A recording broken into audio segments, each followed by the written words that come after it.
ये worksheet Hindi medium के students के लिए है। अगर आप इंग्लिश मीडियम के स्टूडेंट हैं तो यहाँ आपको एक लिंक दिख रहा होगा जिस पे आप क्लिक करके इंग्लिश में इस वर्कशीट को सॉल्व होते हुए देख सकते हैं, समझ सकते हैं। अगर आप चैनल पे नए हैं तो इसको सब्सक्राइब कर दें और वीडियो पसंद आए तो लाइक, कमेंट एंड शेयर करना ना भूलें।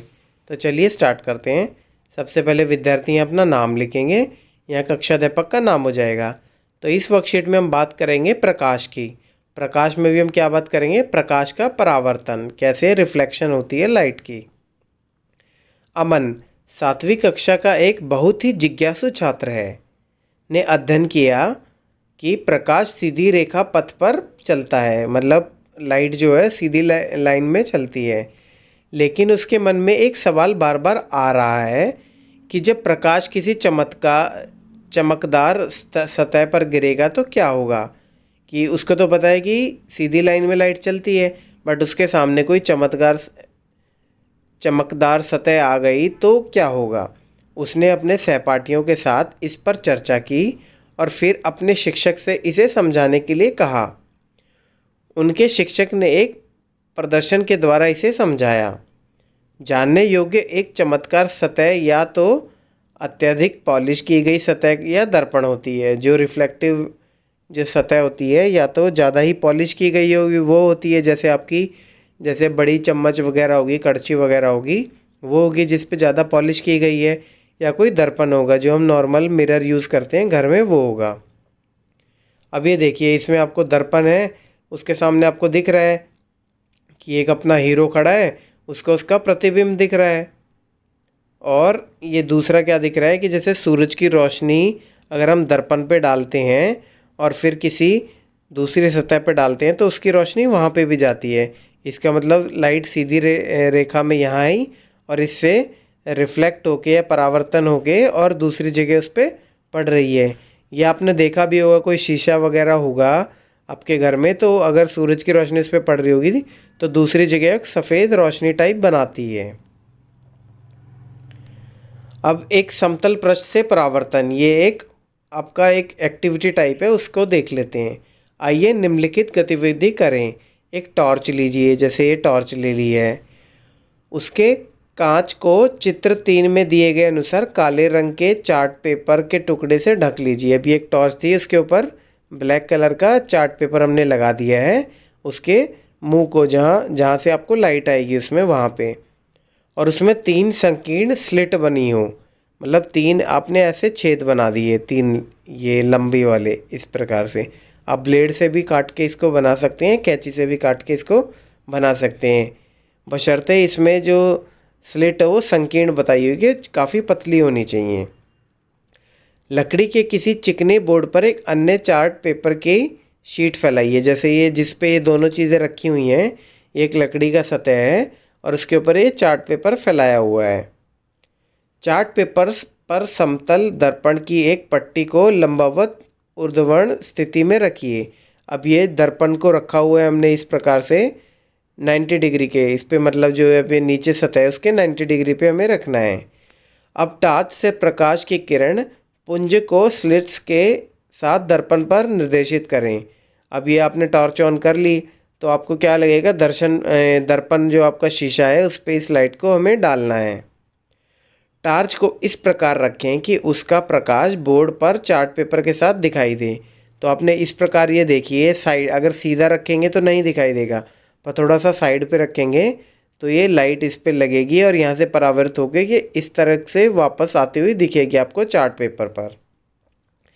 अब इस स्थिति को इस प्रकार समायोजित करें कि चार्ट का प्रकाश समतल दर्पण पर एक कोण बनाते हुए टकराए, मतलब थोड़ा सा टेढ़ा रख देंगे तो ये कोण बना रहा है। अब यहाँ से लाइट जा रही है, अब ये 3D फिगर बनेगी, इसलिए इन्होंने नीचे की तरफ यहाँ दिखा गया है। ये लाइट यहाँ पे लगी और दर्पण से परावर्तित होके ये दूसरी चार्ट पे बनी है, बिल्कुल सीधी रेखा बन रही है यहाँ से यहाँ तक और यहाँ से यहाँ तक। इसका मतलब है प्रकाश सीधी रेखा में चल रहा है। अब निष्कर्ष क्या निकला इस एक्टिविटी से, दर्पण अपने ऊपर पड़ने वाले प्रकाश की दिशा को बदल देता है। अब ये देखो, ये प्रकाश की दिशा इस दिशा में जा रही है, पर ये दर्पण पे पड़ के उसमें परावर्तन हुआ और वो दिशा उसने चेंज कर दी है। उपरोक्त क्रियाकलाप में हम दर्पण से प्रकाश का परावर्तन एवं परावर्तित प्रकाश को देख सकते हैं। अब दर्पण से ये लाइट सीधी आ रही है, इस एक्सपेरिमेंट से हमने क्या देखा कि लाइट सीधी आ रही है और दर्पण पे पड़ने के बाद इसका परावर्तन हुआ और ये दूसरी तरफ जाने लगी। ये देखो, ये भी हमें दिख रही है, ये हल्की दिख रही है थोड़ी सी और ये सीधी दिख रही है। अब ये चीज़ इसमें बताई गई है। अब इसमें आप इस प्रकार से भी एक कोई एक्टिविटी कर सकते हैं कि जैसे आपने कंघा लिया और एक टॉर्च से रोशनी मारी और सामने यहाँ आपका दर्पण है, तो यहाँ से जो रोशनी गई तो इसकी जो बीच में ये कंघी के जो दांत होते हैं उससे जो प्रकाश रुका उसकी एक प्रतिबिंब यहाँ पे बना हुआ दिख रहा है आपको, ये सीधा सीधा वाला। अब ये क्या किया इसने, ये आपके इस पे पड़ा दर्पण पे और इसके बाद इसने परावर्तन होके कि टेढ़ी वाली लाइन दिख रही है, ये आपको दिख रहा होगा। तभी ये सीधी लाइन की जगह यहाँ वाले एरिया पे आपको चकोर चकोर छोटे छोटे हिस्से दिख रहे होंगे, इसीलिए दिख रहे हैं क्योंकि प्रकाश का परावर्तन हुआ है इसमें। अब इसी के बेसिस पे कुछ प्रश्न उत्तर हैं, उसको भी देख लेते हैं। प्रश्न 1 क्या है, प्रकाश के परावर्तन से आप क्या समझते हैं? तो प्रकाश का परावर्तन क्या है, जब कोई जो रिफ्लेक्टिंग सरफेस पे ये सरफेस पे ये प्रकाश पड़ेगी तो उसका परावर्तन होता है, यही तो है। तो प्रकाश तरंगे सतह पर प्रहार करने पर अपनी दशा बदल सकती हैं, इसे परावर्तन कहते हैं। बशर्ते कौन सी सतह होनी चाहिए, या तो वो रिफ्लेक्टिव सतह होनी चाहिए या कोई मिरर होना चाहिए। फिर प्रश्न 2 क्या है, इसको देख लेते हैं। चमकदार पृष्ठ के कोई अन्य 2 उदाहरण बताइए। अब 2 उदाहरण क्या क्या हो सकते हैं, एक तो आपकी कड़छी वगैरह हो सकती है या आपका ये मिरर हो सकता है जो आप घर में जिससे आपको कंघी वगैरह करते हैं। तो उदाहरण के लिए हम ग्लास भी हो सकता है जो स्टील टाइप का बना हो, या पानी पे भी आपको प्रतिबिंब आपका दिखता होगा, या धातु जैसे स्टील की चम्मच वगैरह हो गई या एल्यूमिनियम इत्यादि। इसके साथ आप यहाँ पे ये भी लिख सकते हैं, नॉर्मल जो शीशा आपका होता है उससे भी आपका परावर्तन होता है। अब प्रश्न 3 क्या है, प्रतिबिंब किसे कहते हैं? तो प्रतिबिंब किसको बोलते हैं, परछाई को बोलते हैं। तो यही सारी चीज़ें हम इस प्रकार लिखेंगे। किसी वस्तु द्वारा प्रकाश किरणों के परावर्तन से प्रतिबिंब बनता है। कोई किरणें आ रही हैं और उसके आगे कोई वस्तु रुक गई, उस किरणों को कुछ हद तक रोक रही हैं, तो उसका आपको प्रतिबिंब बनता हुआ दिखेगा या परछाई बनती हुई दिखेगी। एक प्रतिबिंब या तो वास्तविक या आभासी हो सकता है, या तो वास्तविक होगा या आभासी होगा। और इसका भी हमने पिछली वर्कशीट में बताया था कि वास्तविक कौन से होते हैं और आभासी कौन से होते हैं। वे प्रतिबिंब जो पर्दे पर बनते हैं वास्तविक प्रतिबिंब कहलाते हैं, और वे प्रतिबिंब जो पर्दे पर नहीं बनते उनको हम आभासी प्रतिबिंब कहलाते हैं। तो प्रतिबिंब किसे कहते हैं ये आप लिख सकते हैं, किसी वस्तु द्वारा प्रकाश किरणों के परावर्तन से प्रतिबिंब बनता है। तो यहाँ तक भी आप इसको लिख सकते हैं।